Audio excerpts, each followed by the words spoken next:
ఓం అవిద్యానామంతస్థిమిరమిహిరద్వీపనగరీ జడానాం చైతన్యస్తబకమకరందశ్రుతిఝరీ దరిద్రాణాం చింతామణిగుణనికా జన్మజలధౌ నిమగ్నానాం దంష్ట్రామురరిపువరాహస్య భవతి శుక్లాంబరధరం విష్ణుం శశివర్ణం చతుర్భుజం ప్రసన్నవదనం ఛాయేత్ సర్వవిఘ్నోపశాంతయేత్. వందే గురుపదద్వంద్వమవాన్మనసగోచరం రక్తశుక్లప్రభామిశ్రమతర్క్యం త్రైపురం మహః. సానందమానందవనే వసంతం ఆనందకందం హతపాపబృందం వారాణసీనాథమనాథనాథం శ్రీవిశ్వనాథం శరణం ప్రపద్యే. విశ్వేశం మాధవం డుంఢిం దండపాణిం చ భైరవం వందే కాశీం గుహాం గంగాం భవానీం మణికర్ణికాం. హర నమః పార్వతీపతయే హర హర మహాదేవ శంభో శంకర. బృహస్పతి చెప్పినటువంటి మాటలు విన్నటువంటి ఇంద్రుడు అమృతాన్ని రక్షిస్తున్నటువంటి ఆ రక్షకులందరినీ రప్పించి, అమృతాన్ని జాగ్రత్తగా కాపాడండి అయ్యా, గరుత్మంతుడు వస్తున్నాడు పట్టుకుపోవడానికి అని ఆజ్ఞాపించి పంపించాడు. అనేక రూపాలు కలిగినటువంటి ఆ వీరులు వాళ్ళు రాత్రి పగలు కంటి మీద కునుకు లేకుండా అమృతం చుట్టూరా ఉండి కాపలా కాస్తున్నారు. ఒక పక్కన మనస్సు కంటే మించినటువంటి వేగంతో గరుత్మంతుడు అమృతం దగ్గర కాపలాగా ఉన్నటువంటి దేవ ప్రముఖుల దగ్గరకు వచ్చాడు.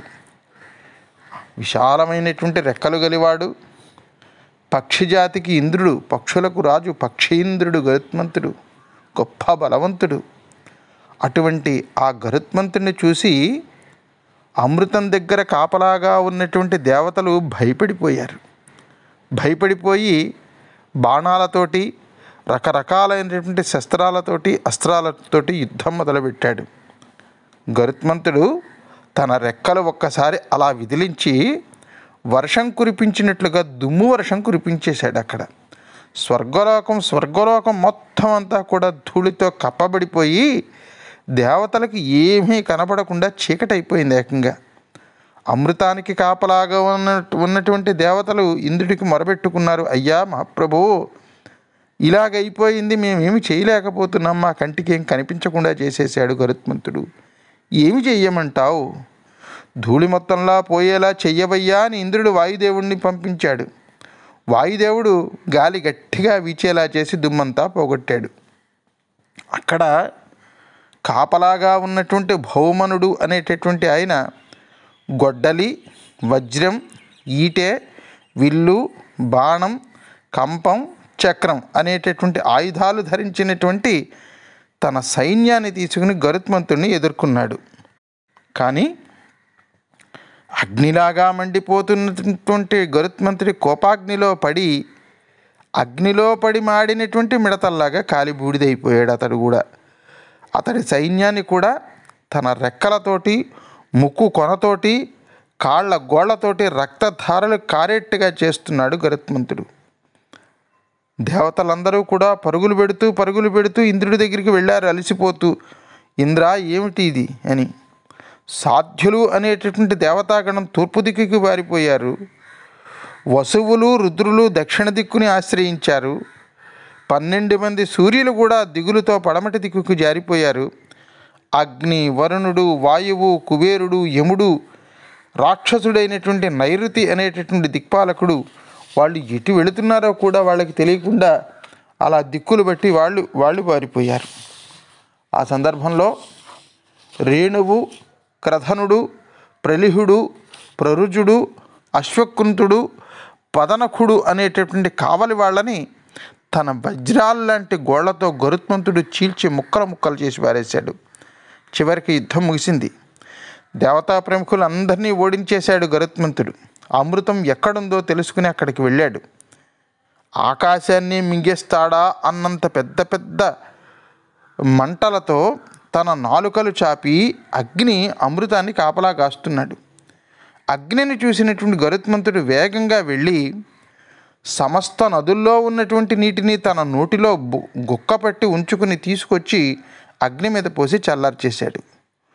పదునైనటువంటి అంచులతో వేగంగా తిరుగుతున్నటువంటి యంత్రానికి అడుగున అమృతం చాలా జాగ్రత్తగా ఉంచబడిందండి. ఎంత కాపలా పెట్టారండి అమృతానికి నిజంగా స్వర్గంలో. గరుత్మంతుడు అంత తన పెద్ద ఆకారాన్ని తగ్గించేసుకుని చిన్న చీమలా మారిపోయి యంత్రం అంచుల కిందికి దూరి వెళ్ళిపోయాడు. అది అక్కడ ఇంకొకటి ఉంది.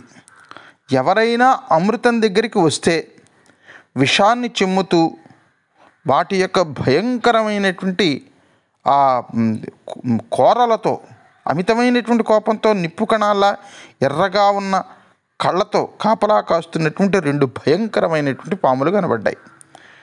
వెంటనే గరుత్మంతుడు తన రెక్కల్ని వేగంగా విదిలించాడు. వాటి నుంచి వచ్చినటువంటి దుమ్ముకి ఆ పాములకి మళ్ళీ కళ్ళు కనపడలేదు. అదే సమయంలో వాటి తలల మీద ఒక దెబ్బ కొట్టి అతి బలవంతుడైనటువంటి గరుత్మంతుడు అమృతాన్ని తీసుకుని ఆకాశంలోకి ఎగిరిపోయాడు. సరే, ఇంతమంది దేవతా ప్రముఖులని, అతివీరుల్ని ఓడించి అమృతాన్ని తీసుకువెళుతున్నటువంటి గరుత్మంతుడికి చూడండి, దాని మీద ఏమాత్రం మమకారం కలగలేదు. ఈ అమృతాన్ని తాగాలి అని కొంచెం కూడా అనిపించలేదు. కనీసం దాని వైపు చూడను కూడా చూడలేదు. దాన్ని ఎవరి గురించి అయితే సంపాదించాడో వాళ్ళకి ఇవ్వడానికి ఆకాశంలో ఎగురుతూ వెళ్ళిపోతున్నాడు గరుత్మంతుడు. అలా వెళ్ళిపోతున్నటువంటి గరుత్మంతుడిని శ్రీ మహావిష్ణువు చూశాడు. ఆ గరుత్మంతుడి యొక్క అంకిత భావానికి, శౌర్యానికి, వేగానికి, అమృతం మీద ఆయనకు ఉన్నటువంటి అనాసక్తికి, మంచితనానికి ఆనందించినటువంటి శ్రీ మహావిష్ణువు గరుత్మంతుడికి కావలసినటువంటి వరాలు కోరుకోమన్నాడు. గరుత్మంతుడు ఆ వచ్చినటువంటి శ్రీ మహావిష్ణువుకి నమస్కరించి, మహాప్రభో దేవా, అమృతం తాగకుండానే ముసలితనం, మరణం రాకుండా ఉండేటట్లుగాను, అన్ని లోకాల్లోనూ పూజింపబడేటటువంటి నీ యందు భక్తి కలిగి ఉండేటట్లుగాను అనుగ్రహించు అని వేడుకున్నాడు. విష్ణుమూర్తి ఆయన అడిగినటువంటి వరాలు ఇచ్చి, నాకు వాహనంగా ఉంటావయ్యా నువ్వు, నాకు జెండాగా కూడా ఉంటావు నువ్వు అని అనుగ్రహించాడు. తర్వాత విష్ణుమూర్తికి నమస్కరించి గరుత్మంతుడు ఆకాశంలోకి ఎగిరిపోయాడు. అలా ఎగిరిపోతున్నటువంటి గరుత్మంతుడి మీద ఇంకా ఇంద్రుడి కోపం తగ్గలేదు. ఇంద్రుడు ఆ గరుత్మంతుడి మీదకి తన వజ్రాయుధాన్ని విసిరాడు. గరుత్మంతుడు రెక్కలు నరికేయడానికని ఆ వజ్రాయుధాన్ని విసిరాడు అనమాట. గరుత్మంతుడి రెక్కలు నరికేయడానికి ఆకాశంలో నిప్పు కణాలు ఎగురుతున్నాయేమో అనిపించేంత వేగంగా వెళ్ళింది వజ్రాయుధం. దాన్ని చూశాడు గరుత్మంతుడు. ఒక్కసారి నవ్వుకున్నాడు. నువ్వు నన్ను కనీసం తాకలేవు కూడా. గొప్ప తపస్సంపన్నుడైనటువంటి దధీచి మహర్షి వెన్నె ముఖతో చేయబడినటువంటి నీ మీద గౌరవంతో నీకు అవమానం జరగకూడదని ఒక్క ఈక మాత్రం తీసుకుని వెళ్ళిపోవడానికి అవకాశం ఇస్తున్నాను. ఇంతకంటే నువ్వు నన్ను ఏమీ చెయ్యలేవు అన్నాడు వజ్రాయుధంతో. అతడి రెక్కల బలానికి అబ్బురపడి వజ్రాయుధం అతన్ని సువర్ణుడు అని స్తుతించిందండి. ఇంద్రుడు పక్షిరాజు గొప్పతనానికి పడిపోయి, సాటిలేని పరాక్రమం కలిగినటువంటి గరుత్మంతుడా, ఇంత బలపరాక్రమాలు కలిగినటువంటి వాడిని ఇంతవరకు నేను చూడలేదయ్యా. నాకు నీతో స్నేహం చెయ్యాలని ఉంది. నువ్వు ముసలితనం, మరణం లేనివాడివని, ఇంతటి వాడివి అంతటి వాడివి అని పొగడడానికి కూడా అందనటువంటి వాడివయ్యా. అలాంటి వాడివి అసలు నీకు అమృతం ఎందుకు? అమృతాన్ని తీసుకుని వెళ్ళి నువ్వు ఎవరికి ఇస్తావో, ఒకవేళ వాళ్ళకి ఇస్తే వాళ్ళని దేవతలు కూడా రేపు పొద్దున్న జయించలేరు. అందుకని నువ్వు ఈ అమృతాన్ని ఎవ్వరికీ ఇవ్వకూడదు. నువ్వేం చేస్తావో తెలుసా? నా మాట విను. ఈ అమృతాన్ని పట్టుకుని వెళ్ళి ఎవరికీ ఇవ్వకూడదు కాబట్టి, దేవతలకి అపకారం జరుగుతుంది కాబట్టి ఈ అమృతాన్ని తిరిగి నాకు ఇచ్చేయి. నువ్వు నాకు అమృతాన్ని కానీ ఇచ్చేస్తే నీకు ఏమేం కావాలో నాకు చెప్పు, నీకు కావలసిన పనులన్నీ కూడా నేను చేసి పెడతాను అని దేవేంద్రుడు గరుత్మంతుడితో అన్నాడు. అన్న తర్వాత జరిగినటువంటి సంఘటనా కార్యక్రమం ఏం జరిగిందో మనం రేపటి భాగంలో శ్రద్ధగా వినే ప్రయత్నం చేద్దాం భక్త మహాశైలారా. అంతవరకు స్వస్తి ప్రజాభ్య పరిపాలయంతాం న్యాయేన మార్గేణ మహిమహీషాః గో బ్రాహ్మణేభ్య శుభమస్తు నిత్యం. లోకా సమస్తా సుఖినో భవంతు. సర్వే జనా సుఖినో భవంతు. హర నమః పార్వతీపతయే. హర హర మహాదేవ శంభో శంకర.